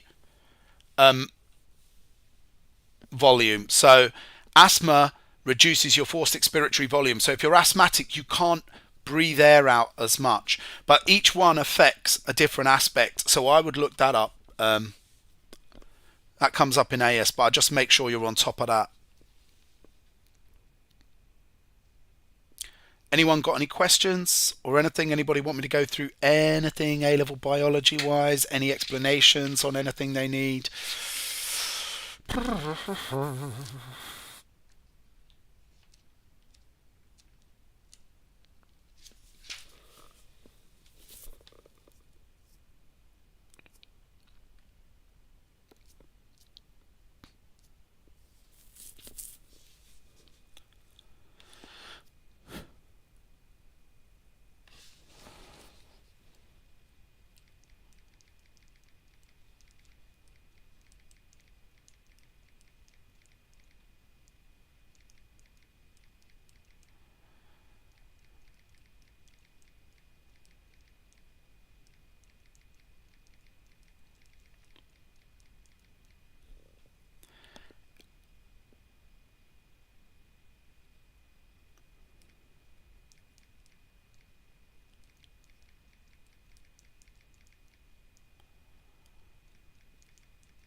Yeah.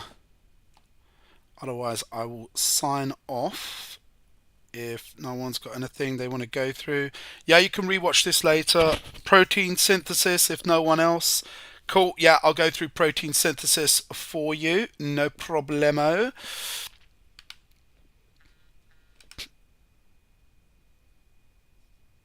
No problemos. Let me go through protein synthesis. So, let me just, because I don't want to go into too much detail, if more detail than you actually need. I don't want to go into X amount of detail for you. Where is my... Yes. So what course are you studying? Lloyd, are you doing IGCSE? Because I don't want to go too detailed as I've been going through some A-level stuff. You're doing IGCSE, so let's zing through. It's not that much different than the A-level, to be honest. Yeah, it's not that much different than the A-level. So, right, you've got two processes. You've got transcription and translation. So what I'm drawing here is a nucleus. And the first one is transcription. How do you remember which one comes first? Well, translation, say translation, happens later because it has later in it. Right, so what happens? I'm going to go through it for you here. So you have some DNA like this. And I'm going to make them two different colors, but a bit of it is going to be unwound here. And then it comes back and we go like that. So why does it get unwound? So what happens here is we have an enzyme, which I'm going to put here. Obviously, traditionally, we think of enzymes as looking like little Pac-Man, so I'm going to do it like that. The enzyme binds to the start of a gene in the non-coding region. What does that mean, non-coding? So we say RNA polymerase. Now, you can always tell you're dealing with an enzyme because the last three letters end in ASE. So you can always kind of tell you're dealing with an enzyme. RNA polymerase. Polymer means it's going to make a long molecule. It's going to make a polymer. And it's going to make an RNA polymer. It's going to form something called mRNA. So if I was putting this down, I would say RNA polymerase in our first section here. Oopsie. RNA polymerase joins at start of a gene. It's actually a non-coding bit. It's called a start codon, but you probably don't need to know that. So it joins at the start of a gene. As you can see here, DNA unzips. See that green bit I've made go fat where the enzyme's joined out? It's unzipped the DNA.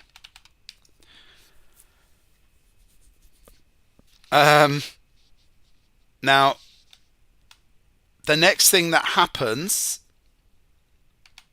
which I'm going to explain.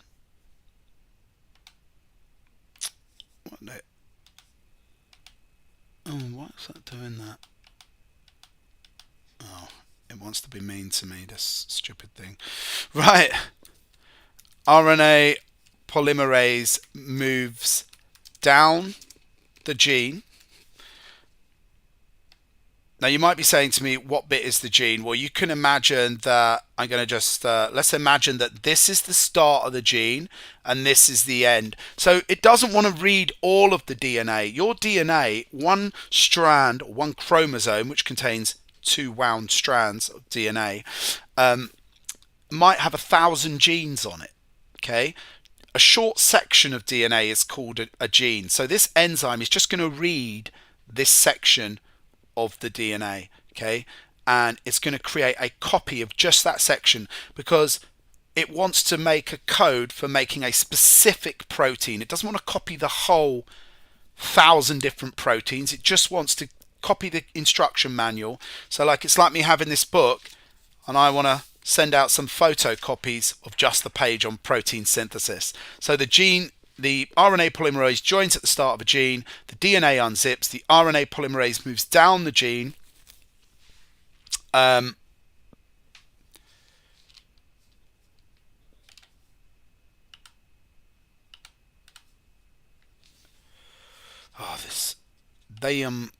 text boxing, moves down the gene using the template strand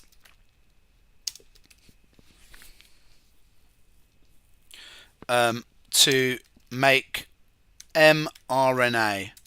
That's our little photocopy of the gene, okay? So we call this here, this strand, the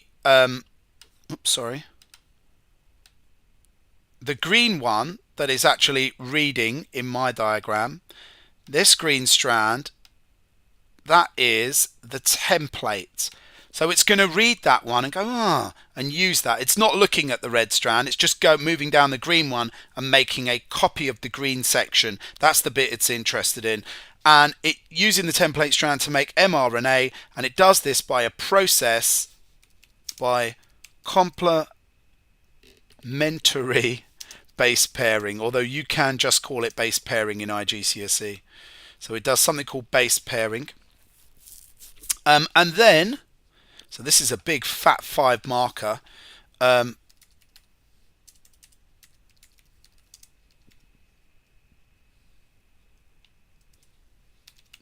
If you were studying A level, you'd say once the a stop codon or a stop code is reached, the RNA polymerase, the mRNA will detach and leave. But when you're doing IGCSE, you can just say once the mRNA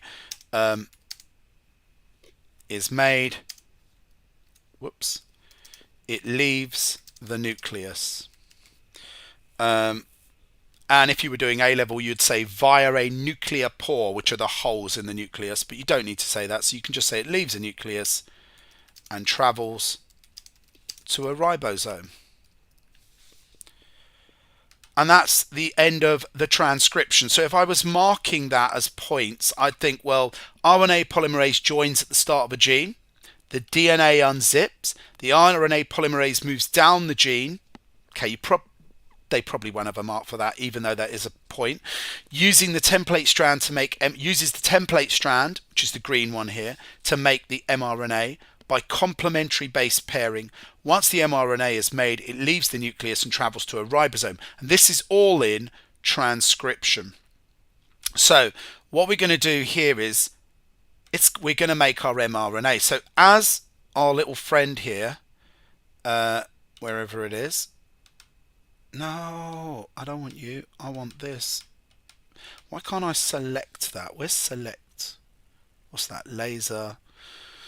Yeah, well, this enzyme is going to move down here. This green one is the template strand. This is going to move down. And it's going to make a piece of mRNA like that. Okay, now this is the mRNA, this green thing here, and then once it's all put together, this leaves, and that's the mRNA. It's an exact copy, so this enzyme, RNA polymerase, slides down the template strand, gathering together bits from inside the nucleoplasm and makes a strand of mRNA, okay, and then the mRNA leaves the nucleus and it's going to go to a ribosome. Yeah, so the mRNA is a copy of the DNA. Okay, it's a copy. It's a complementary copy. So it's slightly different. I'll go into that in a second. Then we're going to look at the anticodon and codon we only talk about in translation. So save your codons and anticodons for translation. And this is translation. And then I'll explain that question. So here is a ribosome or ribosome, whatever you want to call it. Here is a ribosome. Let me just check where my video is, because sometimes my video, I'm right over the top of it. Of course I am. Let's go right there. All right, so I've got the ribosome over here. Here comes my mRNA, and let's look a little bit closer at the mRNA, right? So here's my mRNA, and we're going to look a little bit closer at it now. Now, let's imagine my green bit of DNA over here. Let's imagine the code of my DNA. So this is the bit that I wanted to copy. Now I'm simplifying it by just making 3 bits of code. Now this is the original DNA gene that I wanted to copy. Oh my God, what have I done here? That's falling off the bottom of the page. So let me go to, can you even see that? Yeah, you can see that just about. So let's say my, we've copied this, we've got let's say ATA CCG, and let's go with CCG. That's my gene. There are no genes in the world made of just 3 codes, okay? No genes made of 3 codes, but I'm simplifying it. So we've got ATA, CCG, CCG. That was the original DNA code. Now, do you need to know about uracil? Let me just, I don't think you do need to, that's a bit of a bummer. So you don't really need to know. Do you need to know about uracil at IGCSE? I don't think you do. Okay, no, you don't. So, no, you don't. So that's a bit pointless me doing that. But the code on the mRNA would be Yeah, you're right. So now I've got my mRNA over here, right? And over here, and these would be complementary. So instead of ATA, these would be complementary. So A goes with T, so I would be U because mRNA doesn't have T's, it only has uracil instead of thymine. And the T here would be complementary to A here. So this code would read UAU. Okay, it's complementary to the DNA. That's where it was made from, that green bit of DNA. And then I got CCG. So this is going to turn out to be GGC and GGC. Now, what do I call this bit of this triplet? We call a codon. You can call the green ones a codon on DNA as well. So the codons we can say are the ones on DNA, and mRNA we call codons. But then along comes this is an amino acid, and this is attached to a carrier which is called tRNA. And tRNA, do you need to know about tRNA? Yeah, you do. Transfer RNA, cool. So you got tRNA, and this is going to bring a specific amino acid based on that. So what would be the complementary? We call this the anticodon, and that's found on tRNA. So you just need to think about the anticodon is on tRNA in translation, and the anticodon is complementary to the codon, so it's going to bind, and they're going to hydrogen bond to each other. And the code on the tRNA here will be A U A, like that. Anyway, the uracil bit, I don't think you'll need the letters. You just need to know that the anticodon is complementary to the codon, so they're going to bind together like that. Okay, and so what do you need to say? You just say tRNA transfers amino acids in the correct order depending on the anticodons that bind to the codons. So you just really, at GCSE level, we can just say like this. Let me amino acids. Well, I would start by saying one. They're not the same thing, so I would say one codon codes for one amino acid. But the amino acid is something separate. It's nothing to do. The amino acid is the little triangle I've put on top there. So I would say mRNA attaches to ribosome, which I've spelt wrong, but we don't want to be here all night. So mRNA attaches to a ribosome like that. Then we would say tRNA brings amino acid. So this is for translation. The tRNA brings an amino acid. And then my next step would be to say anticodon. We can say they pair or they bind. So anticodon binds to codon on mRNA. Until the correct protein is made. So for instance, say I've got a different amino acid on a different one. This would be for the next one. So that first one with AUA, with the triangle, could only bond. That amino acid can only be formed there where UAU is.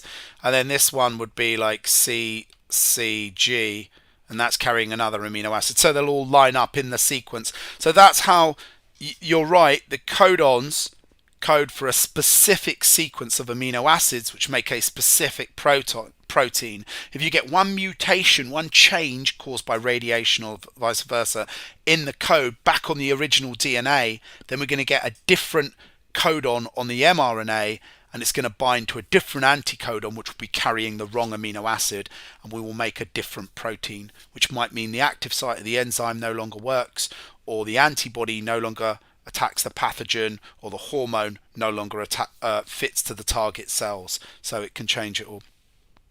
The chain of amino acids is the protein. That's right, Lloyd. Yeah, the chain of amino acids is the protein. And once the codon is reached, once our final, we call it a stop code, there'll be a special code that codes for no amino acids. Once the tRNAs join, and actually they successively leave. So when tRNA number 2 joins, tRNA number 1 breaks off, and the triangle and the circle bind together by something called a peptide bond. A little bond forms between the triangle and the circle, the 2 amino acids. Then a third tRNA lands next to the second tRNA, bringing, I don't know, another circle, and they join together, and the first tRNA leaves. So you end up with this chain sort of hovering above the ribosome, held by just one tRNA. Each time one tRNA joins, the one before leaves. So there's just one tRNA holding the whole thing on like a big line.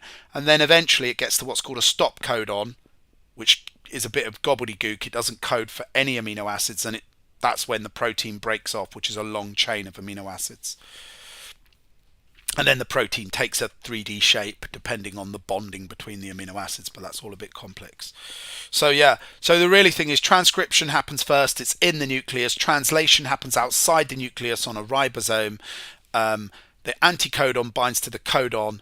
The anticodon's found on tRNA and binds to the codon found on mRNA. But there are triplet codes or codons on DNA as well. The mRNA is complementary to the DNA, and the mRNA is complementary to the tRNA as well. Is there any other questions about that? It is an A-level process, so it is slightly difficult when you're doing GCSE.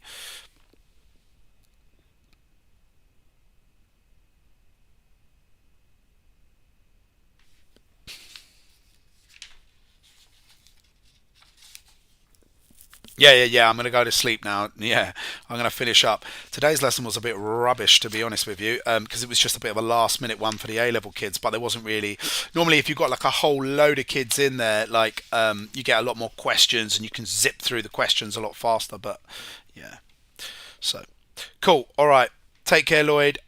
Yeah, good luck, and I am going to do a revision lesson on Thursday, the night before the GCSE, and that will be focused on GCSE. All right, nice one. Take care. I'm going to stop there, so take care, and good luck with those